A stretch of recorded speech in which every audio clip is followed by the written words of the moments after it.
இந்த ஐம்புலன்களுக்கு எப்படி வெளிமுகமாக இருக்கக்கூடிய அத்தனை விஷயத்த இது புரிஞ்சுக்கிற சக்தி இதுக்கு இருக்குதோ, இந்த ஐம்புலன்களுக்கு உள்முகமாகவும் ஒரு டைமென்ஷன் இருக்குது. அதாவது எனக்குள்ளே இருக்கிற விஷயத்த அந்த சக்தியை உணர்வதற்கான ஒரு டைமென்ஷன். அதாவது உதாரணத்துக்கு இந்த காதால் வெளியில் இருக்கிற சத்தத்தை கேட்க முடியுது. ஆனால் இந்த காதால் உங்கள் பாடிக்குள்ளே இருக்கிற சத்தத்தை கேட்க முடியுதானே? இப்போ முடியலை.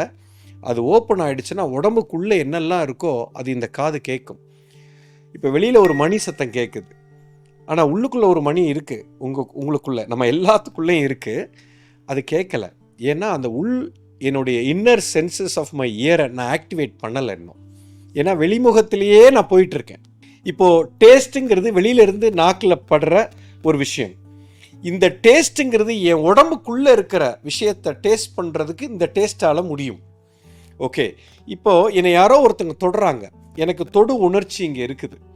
இந்த தொடு உணர்ச்சி தொட்ட உடனே இது மனுஷன் தொடுறான், ஊசி வச்சு குத்துனா ஊசி குத்துதுன்னு என்னால் உணர முடியுது இல்லையா?